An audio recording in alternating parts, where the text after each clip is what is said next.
Hey all, as promised, I'm back with a complete video tour of the interior camper build. But first, a quick recap for anybody that happens to be new to the channel. We started with a 1997 LX450. We built up a brand new 1FZ out of all OEM parts, pretty much everything under the hood, all the way down through the transmission, which was remanufactured. And then when we reached the axle assemblies, which we intend to replace in the future, we halted work and transported the vehicle down to here to Grand Junction and handed it over to Campteq for a complete interior conversion. So without further ado. Hey, this is Eric with Campteq. Just here with my latest client build. I'm going to walk through a little bit of the methodology, how things fit, and give you guys a little tour. So we have our removable alu box, which is great for dry foods. Also serves as our step with this whole build, so kind of a mandatory piece. The whole basis of this build is really on multiple uses for each component. So if I could double use something, perfect. Triple uses, even better. Here we have our kitchen, which is going to be indoor and outdoor use. So this whole kitchen is on a slide. It makes for a really easy setup. Our propane stove down on the top. We also have freshwater tap water. We have propane bottles located inside here, ready to go. So there's real no setup or breakdown for this kitchen setup. So inside or outside, no problem. Here we also have a cutting board. So another prep surface. This cutting board will lead into quite a few different uses inside as well. You'll notice a lot of these doors have 2 latches versus 1. So the idea with this build is we're really trying to maximize space. So when we get to camp, we can remove these doors. We can store them somewhere out of the way, inside the cab somewhere, front seat. And then we have a lot easier access to all our dry goods and everything while we're cooking. When this kitchen is inside the vehicle, we have a few uses for our cutting boards. We have a large cutting board with also a small cutting board. This turns into a leaf for sleeping, or just all kinds of different layout options with this. So I'm going to take off my shoes. We'll go inside. I'll show you a little bit more about what's going on inside. The cutting boards have multiple uses. We have a large cutting board underneath, and then we have spots for underneath or inside of our second cutting board. So we can be inside using this as a small prep table and cooking. And then as I move outside and grab our large cutting board from outside, the combination of these 2 cutting boards also makes for a nice downstairs sleeping configuration. So we have sleeping for really 3 people in this vehicle. Lots of different configurations. Our cutting board can be used up top. If we need an office space, we can have our computer set up, maybe charging some electronics here. Of course, still access to the fridge all the time. We're using this as a little bit more of a prep table. It's a nice flush prep table. You can, of course, still access your fridge by removing that. So we have a couple different spots that this can be stored. It's pretty handy, right next to the fridge here. And also fits underneath with the large cutting board when it's not in use. One major design element in this build is really space saving. So you'll notice we have all our doors are flush here. This one we can use with our leaf inside. Great spot for some pots and pans. Who knows what you're going to use that for. Our doors are flush really to keep all of these components snag free, saving as much space as we can. It's really important. Also down here we have our doors taken off, so we can cook freely inside. We can organize these things and then just you know, put our doors on right before we depart our campsite. A few more little design features in this particular kitchen setup. We have our sink. One nice thing is we can access our sink and fill up water bottles, also access our soaps from the back of the tailgate without having to open anything. So this can be controlled here to turn our water pump on, or it can be controlled from the overhead console right before you leave the driver's seat. Of course, we have our 52 or 50 liter, in this case, dual zone National Luna fridge freezer combo.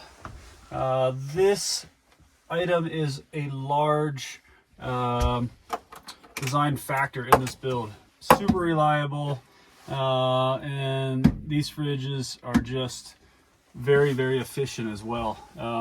So this really determines a lot of our spacing in this build. So it determines our kitchen size. Our kitchen size determines our aisle width. So we have a few other factors in here. We have our Thetford flushable toilet here. This has a removable face, so you can access the flushing feature. This cabinet can also be used as, you know, multitude of other things. Really nice to have in case of emergency. A lot of travelers will that will be their everyday toilet. So put this back together and move along to our cabinet over here. This is designed to hold up to 300 amp hours of batteries. It will also house the entire Red Arc system, the Manager 30. Any of the switching and components will be added very shortly. Let's see, back here we have just a large stash spot inside here. All we have right now is our screens for the upstairs. So we have some removable screens. All of these cabinet faces and doors, you'll notice, are all flush. These are all hand cut and really all about streamlining, keeping everything as low profile as possible. So it really becomes important when we're down in here and we're trying to slide the box in. You know, we're really trying to maximize space and not have any overlay doors that could get in the way. This particular inside-outside cabinet is really designed for your shoes. So when you're inside, you can throw them in there with the tailgate closed. And then, of course, you can access them from the outside during the day. Above the shoe storage, we have our Red Vision control unit. This is one of two. The second control unit is in an overhead console above the driver. So one can access all the controls from sitting inside, as well as from the back when you're outside. A few other features on this vehicle. Of course, we have our pop-top sleeping area upstairs. This has a 3-inch mattress This is set up to be able to store all your bedding without having to remove anything upstairs. This is all upholstered to match and very easy to operate. We have our other leaf here, our second leaf. This is more of a, this is the second leaf as you climb up there.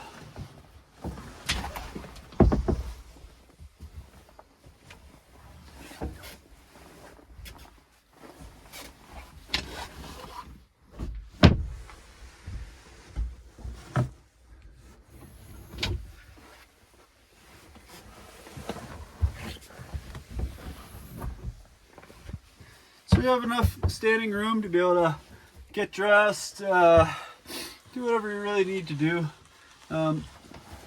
This zone here will have some nice matching upholstered cushions. Really turns into a great lounge, great place to watch the sunset. As well, someone can be lounging upstairs. So room for 2 people to relax without having to be in the same space.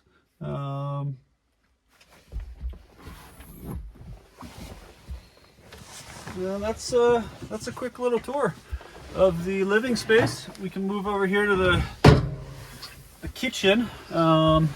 This is a legendary river rafting stove, very fitting for the current customer who is a long time river runner.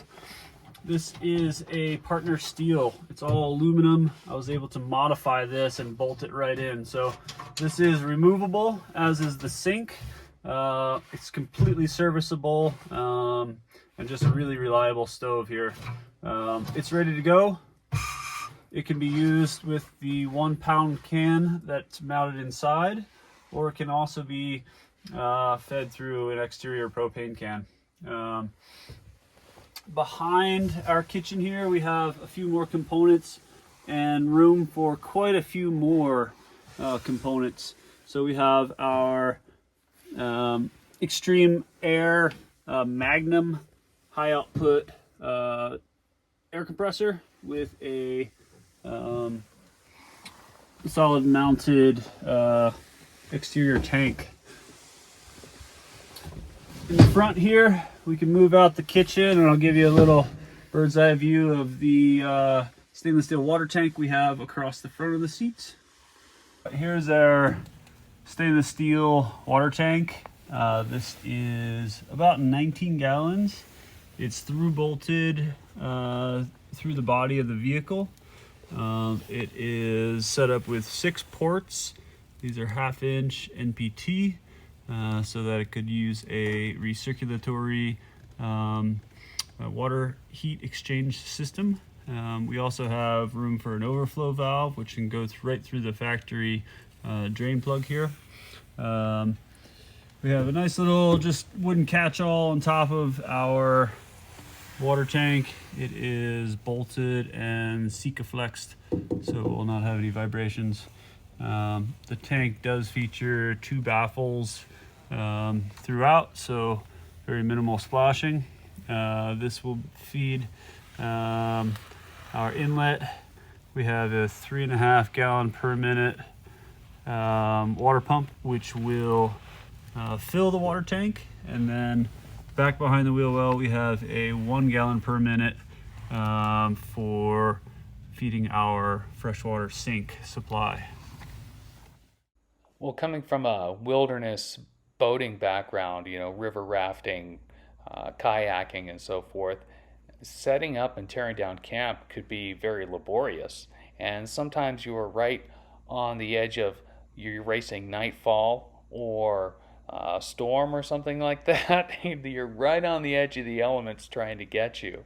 I love it, but in a vehicle, we were looking for something where we could potentially just stop, crawl into the back, and go to bed. And with this setup, Eric was very attuned to this.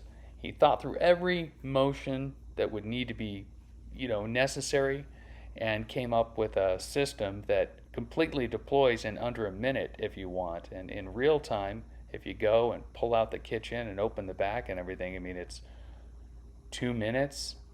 At the very most, I think the fact that the Campteq product was designed in, on, and around the FZJ80 platform translates perfectly from whatever your adventure sport or activity is currently. For me, it's been whitewater. For other people, it's backcountry skiing or something else. But the point is, you don't have to necessarily compromise or give up your sense of adventure for some creature comforts.